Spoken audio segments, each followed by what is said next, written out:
Hello and welcome everyone to the House of Royce.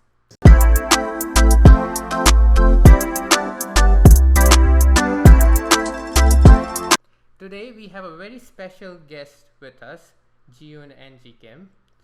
She's going to talk about an important aspect of our personal and professional growth, and that is verbal communication. This podcast is especially for someone who is a student or a young professional who has recently moved to a country like US. Verbal communication can be a huge barrier in your starting time here in any country like US. And Angie will share with us her journey and how she overcome those barriers and not only used it as a strength for her own personal and professional growth, but also used it to advocate for her patients. Angie, thank you so much for joining us. Why don't you introduce yourself? Yes, thanks for having me, Rohan.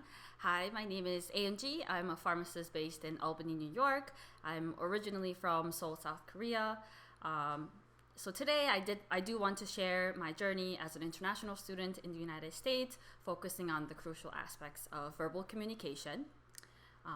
I first came to the United States in 2011 when I was 13 years old. When I first arrived, I was living in southeastern Wisconsin, northeastern Illinois, so on the barrier of those two states. And I had been studying English since I was in kindergarten, but I was surrounded in a new environment. I lived with American host families, so I was surrounded by people who only speak English. So I think that environment initially, although they were so sweet and kind, I think it was a little bit intimidating to a 13-year-old Angie. So when I first came to America, I was very shy. I was very reserved because every time I try to answer something or say something, I have those words in my head in English, but my body would shake, my lips were shaking, and I was so nervous that I couldn't talk. And I think it took me, I would say, at least 6 months to feel comfortable actually having conversations casually, comfortably in English.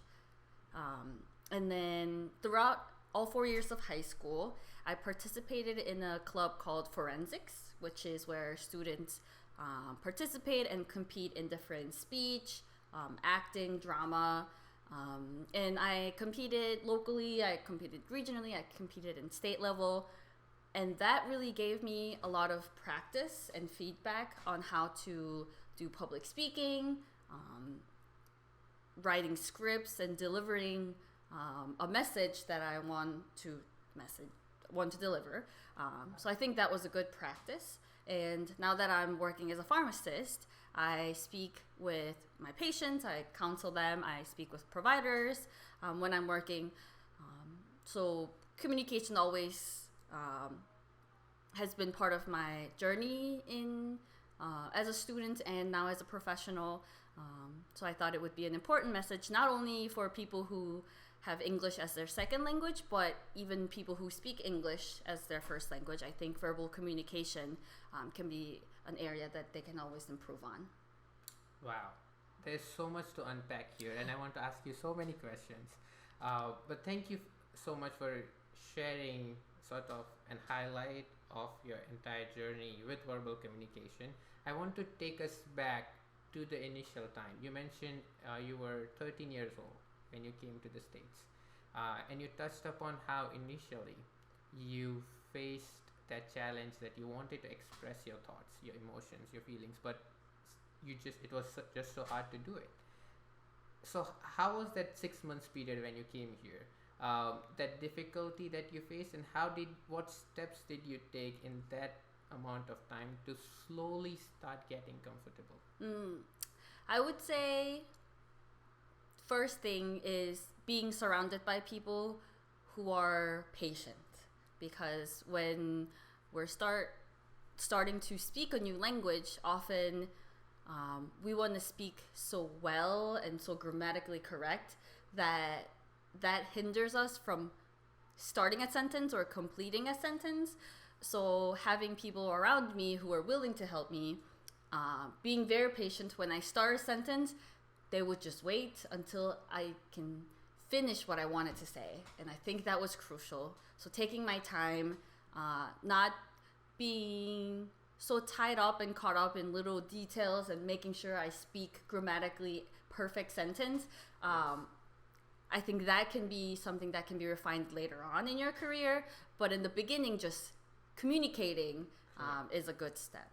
So just start doing it, right? And I think this reminds me of my mom. So whenever she comes to the States, she doesn't speak English. She never got professionally trained in English, but she learned it. Since I went to an English medium school, I would just come home and practice, and she picked up things. So now when she comes to the States, she really wants to speak more and be fluent. But what holds her back is something that you mentioned, because she thinks that she is not good enough there yet, right? And she won't be fluent in it. So she just doesn't speak because she's afraid that she will come off as someone who is just not good enough, and she was worried what other people will think, and that just stopped her, right? And I think what you said is very important, that sometimes the first step is just being patient with yourself, allowing yourself to make mistakes. You're going to make it, but just start speaking, right? And that's just one of the first steps that will help you to get better, right? So and then when I think the other thing is also surrounding yourself with people who are patient with you, right? So when you were here with your host family, you shared how they will give you time to finish your sentence. What was your experience when you were in high school, around with kids who were native to America? How was your experience then? I think I was in a very suburban, rural area, so people can tend to be more patient. Like, city people tend to be busy and they're always in a hurry. The rural, suburban people are they have more time. They don't have anything else going on, so to speak. But I think in any case, you feel like you need more time to express yourself. I think it's fair to say, give me some time, just one moment. Anything like that before you start speaking could give them a cue. And I wanted to mention this. It's not only in English verbal communication, but actually anything you start learning. Say you start learning how to play a guitar. You're never going to get to the next level if you don't start stroking and making awful sounds. It's the same when you're trying to learn how to bike. You're not going to be able to bike and go on these mountain bike rides if you don't fall in the first couple times. And if you need time, I think it's completely fair to tell people around you, I just need time, I just need practice. That's a great analogy. Thank you for sharing that.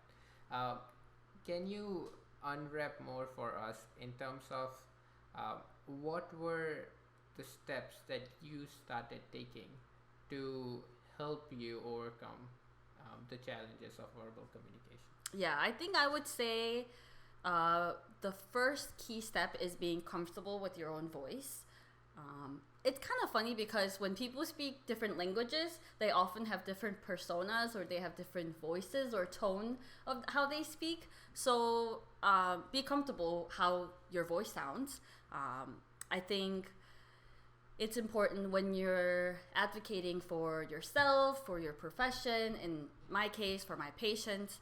I need to know what my voice is.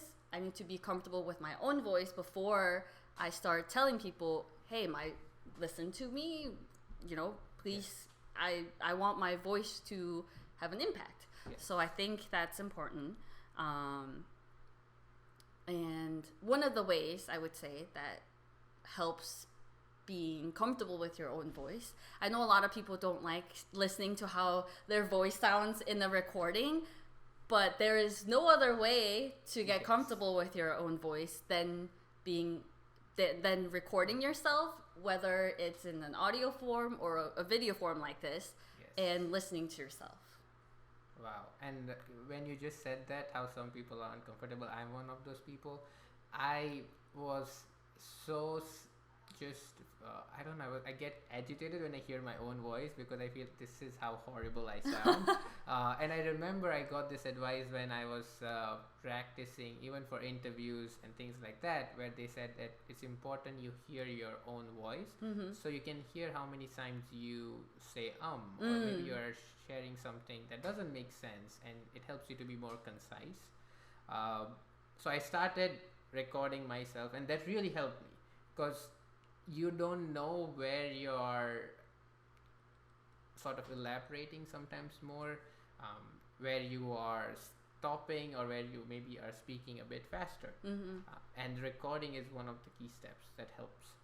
You also mentioned one other thing, and that is being comfortable with your own voice. So how do you, one of the steps you mentioned is recording, but you are going through this phase where you know that there is some barrier in terms of when you are communicating to others. How do you improve subtle aspects of the communication? Let's say when it comes to pronunciation and diction, articulation. How did you work on those aspects as you were recording yourself, hearing yourself? What were some of the steps that you took there? Yeah, I think in real world situation, you always have other people to give you feedback on your articulation, your diction, your pronunciations. And one thing that I really wanted to emphasize today is that your accent is irrelevant in verbal communication. You can have any accent, but that should not be the reason why you're not improving on verbal communication. As long as you are speaking in the right volume appropriate to the setting and you are articulating your words, and if it's with the consistent appropriate speed, I don't think accent has any impact on the quality of the verbal communication. So asking people, sometimes they're hard words, like maybe a silly example could be in Massachusetts, we have Worcester. Yes. Say I'm a whole complete foreign person who moves to Massachusetts, and I try to communicate with someone, Worcester. Yes, because they've heard it enough, they will understand. Correct. But if someone gives you a feedback, oh, it's actually Worcester, like being able to having the openness to accept that feedback and keeping in mind so that next time you communicate with someone, you refer to that city as Worcester, Mass. Yes. Wow, I love the 2 points you made here. One on accent, and I want us to talk on it a bit more because I know there can be a lot of stigma around accent itself, and that in itself can be a barrier if someone is new and want to express their thoughts and their feelings. So how you mentioned a very important aspect that accent is irrelevant, right? But if you have someone around you and you see people speaking in a particular accent and you clearly don't have that accent, and there might be, did you face situations where you feel you were being judged for your accent, and how did you become comfortable with those situations or tackle those situations? I think accent is something that happens within people who speak English as their first language. Say, you come from the South, you're going to have a specific accent. I think tackling how other people may form stereotypes about your accent is their problem. I think all you can do is have a clear communication, and if they still continue to have that stereotype, I mean, you're just doing your best. You can't change someone else's thoughts. And I think it goes back to the video recording. And one of the reasons why that has been so helpful for me is if I'm hearing myself talk, I often don't notice when I'm saying something with a particular articulation or diction, but recording it and watching it gives you a third-person perspective on how I pronounce some things. So then that way, despite of my accent, I can say, oh, that's a word I can articulate more. Or I noticed, from my background, I tend to pronounce this a little bit less. I'm just gonna make fun of a friend. I have a friend who's from Georgia. Yes. English is her first language, but she doesn't pronounce the H in front of each word. So human to her is human. Humor is humor. So it took me a while to understand what she's saying. Yes. But in that case, if I were that person and no one told me, what are you saying? A good way to pick it up would be watching a video of myself, listening to myself and say, oh, you know what, actually, I'm not saying the H in front of a word. Yes. Wow. And the second thing that you mentioned while you were sharing is also being open to feedback, right? So you don't have to take things personally, and having that learning mindset that yes, you are in a journey, you are going to make mistakes, but being open when people correct you or tell you, for example, Worcester and Worcester, as to what's the correct way of saying certain things. I also want to talk with you about what were some ways, because when we talk about verbal communication, one of the important aspects is being concise in our communication, and being clear. So how did you improve yourself or tackle to be more concise and more clear in your communication? Yes, I think that's something I'm still working on. I think everyone can improve on being more clear and concise.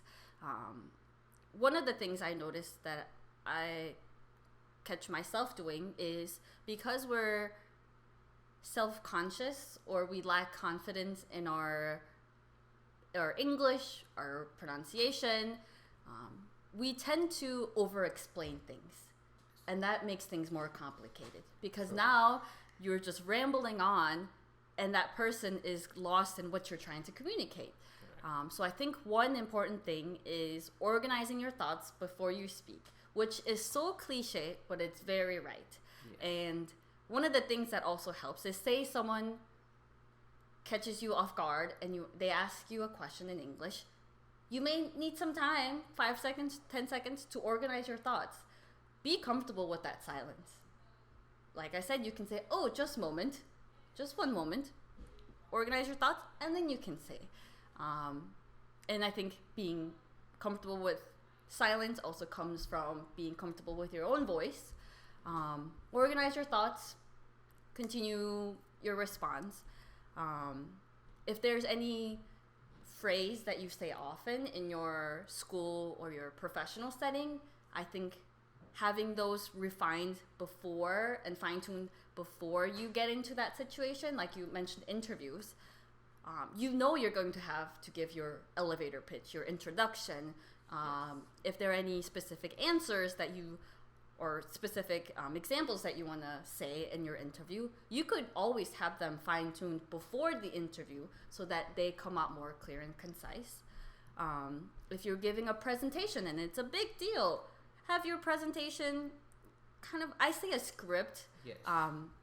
but have some phrases you want to say and organize your thoughts before the day of the interview. Maybe you can record yourself giving that speech or that presentation, so you can see, this is a part where I'm over-explaining. I can cut that out and be more concise. I think those are some things that can help someone speak more clear and concise. Yes, I love when you said to be okay with silence. I personally struggle with it when I came here, and when I'm speaking, I found myself rambling a lot to sort of gather my thoughts and then making the point. And what it does, it dilutes the point or the impact I'm trying to make, because I just rambled on for a long time. And amazing thing that you mentioned is very cliche, but I think it works, is to jot down your notes if you know you're going to speak, so you have organized what you want to say. Or if you are in a one-on-one setting or in a small group setting, to just take that pause. I remember this advice I also got when I was preparing for speaking for presentations. When you're when you know you'll get some question answers after that, or even for interviews, that you might get a question which you don't know the answer to. And at that time, it's okay to acknowledge, oh, that's a great question. Can I have a minute to think about it? Or can I have a couple seconds? And then you form a response and give a response rather than rambling on and the answer not making sense. Yes. Right? So that's an amazing, feedback and trick that our audience can use. To take it a step further, can you share with us how, throughout your journey from coming here, high school, college, and now after graduation, how those improvements that you just told us that you made in your life, how did you see them, manifesting? Like, you saw the impact of your verbal communication as it was getting better and the fruits of it.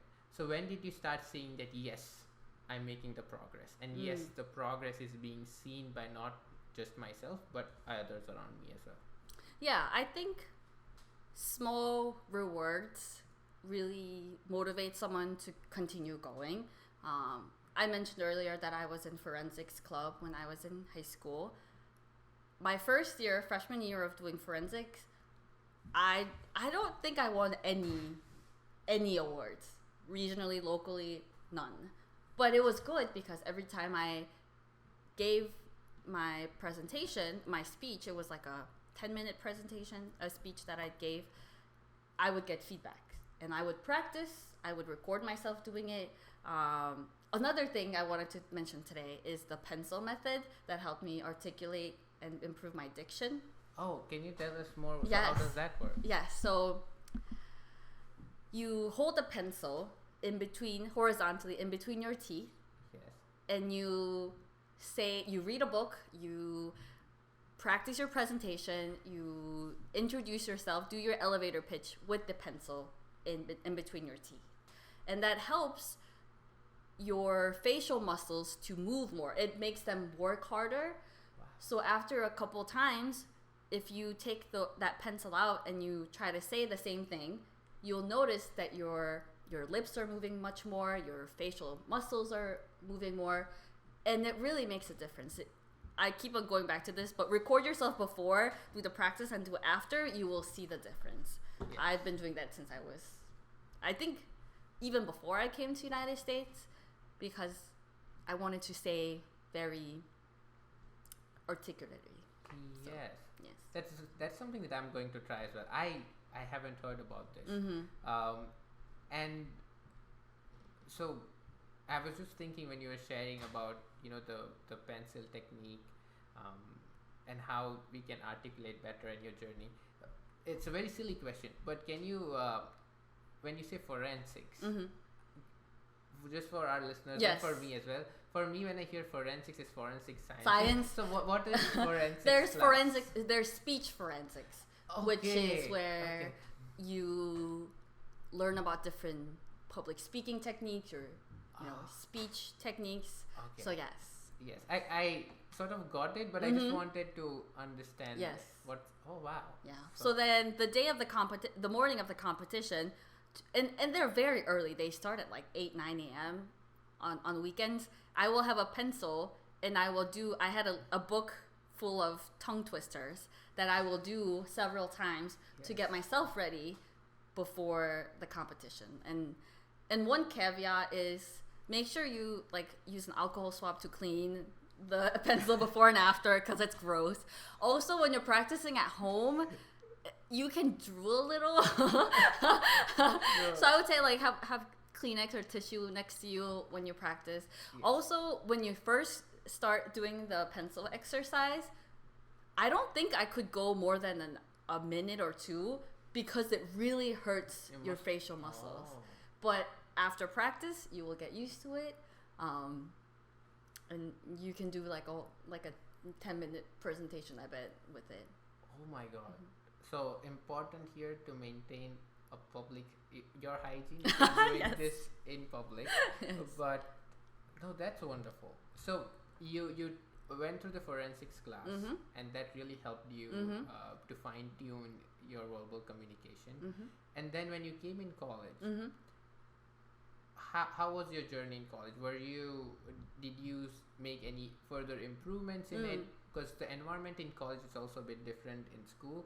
So were there any nuances that you had to make in your communication based on just the environment around you? Oh, absolutely. So I think in high school, with my speech forensics experience, helped me be more comfortable with my voice. It helped me improve public speaking. Yes. But in college and in pharmacy school is when I had to learn how to do one-on-one conversations, whether it's patient counseling practices that we had in our pharmacy practice labs, our introductory pharmacy practice experience. We call them IPPEs or IPPEs, our advanced pharmacy practice experience, APPEs or APPEs.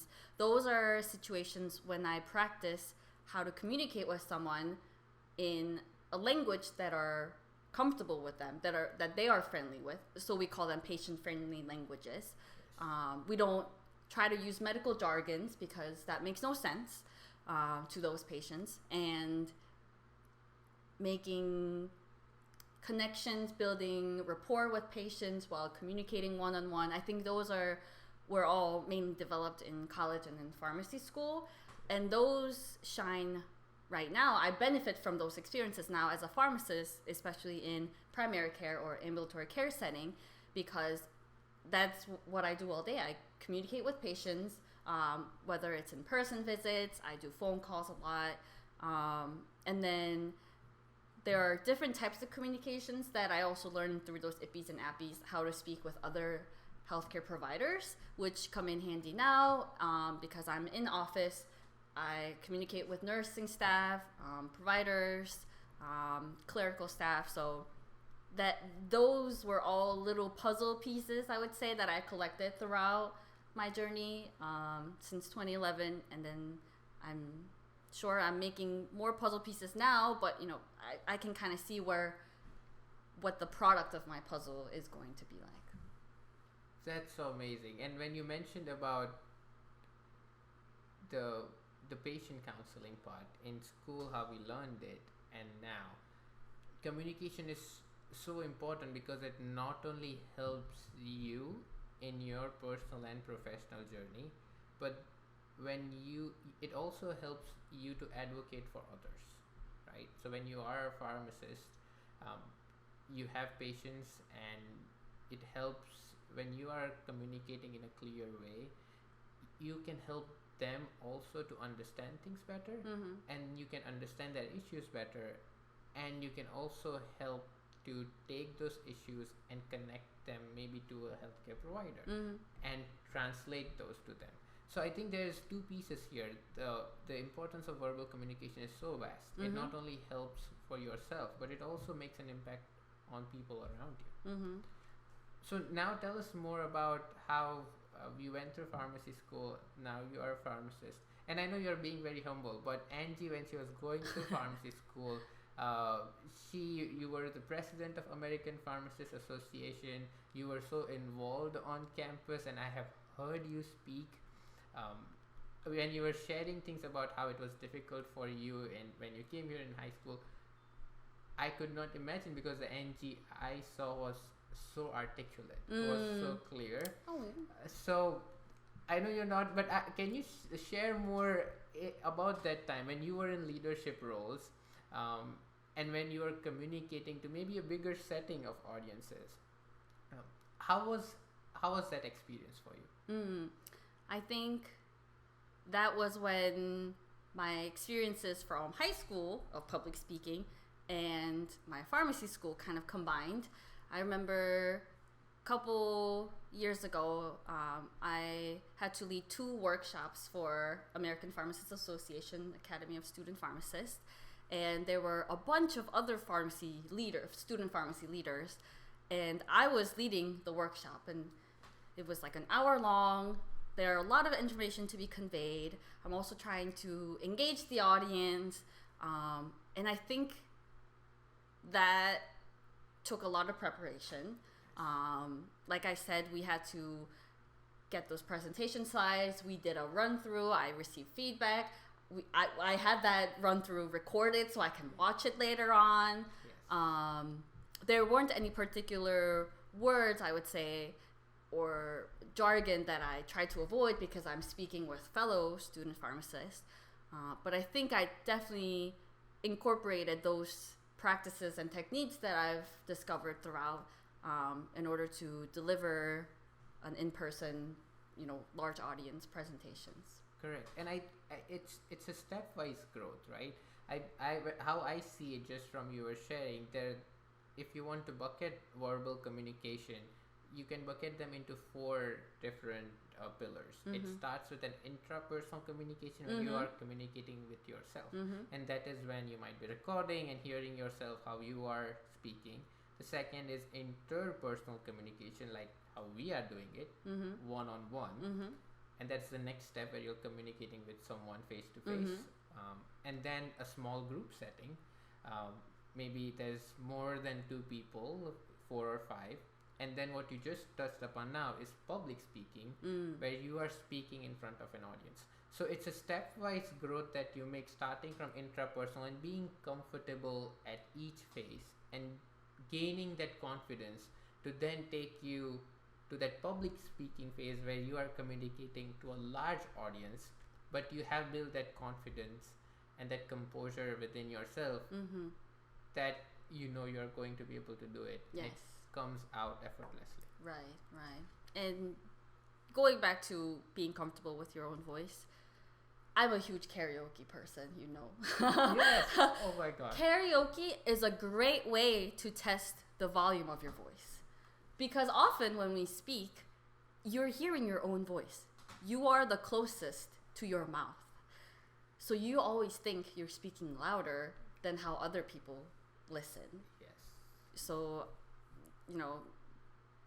you can practice speaking softly. In maybe one-on-one setting, it's fine. But when you're speaking with a larger audience, like you said, for public speaking, even if you have a microphone, it's important to have, confidence and power in your voice. And a good way to practice is karaoke. Who knew, right? This is amazing. There's so many wisdom nuggets that we are getting from you in this podcast. Is there anything else, while we are going towards the end, that you would like to share with our audiences who are going through this phase, who might be struggling, or who are planning to move to a new country where English was not their first language and it is now, or it could be any other language as well? Any final closing thoughts that you would like to share? Yeah, I think for anyone who's listening to this podcast, I want them to know that their voice is so worth it. They have so much to share, coming from a different country, different city, different cultural background, different linguistic background. Your voice matters. And in order to convey your abundant ideas and, ideas and whatever you have to say, it starts with verbal communication. Unless you communicate your brilliant ideas, it's hard for other people to grasp what you're trying to say. So I think knowing your worth, having confidence, your accent does not matter. Yes. If people make fun of your accent, it's a them problem. As long as you're articulating and speaking in the right volume, you should be able to communicate your message. So yeah. That's such a strong and crucial message. So if I want to wrap up this podcast and my takeaways from our conversation, to list them out, one of the first one was to just start by doing it. Unless you do it, you're not going to get better at it. The second one was being open to feedback. You don't have to take things personally. Listen to what others are saying around you and improve yourself. The third one was about the techniques that you shared with us. There were many. I loved the pencil technique that you shared. I loved how you said you record yourself, listen to yourself, and you can improve. The fourth one being as to how you improve your articulation right? And again, the point here being practice. Mm-hmm. And the more you practice, the more you can learn to articulate things better and being more concise and clear in your communication. And then finally, I think how you wrapped up with the public speaking concept of it, of how when you make this journey from learning how to speak to then speaking confidently in front of the audience, now you are you have that power. As you said, communication is so important. It is a way for you to share your thoughts, your feelings, Mm-hmm. your emotion, Mm-hmm.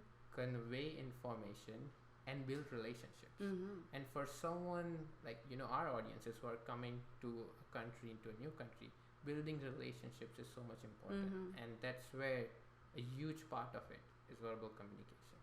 So thank you so much, Angie, for coming here and sharing your journey and sharing how you overcome the barriers of verbal communications and how our audiences can do it too. Yes. Well, thank you so much for having me. Thank you for the audience for this opportunity to share my personal experience, my journey, my insights. And I really appreciate this opportunity. Thank you. Thank you.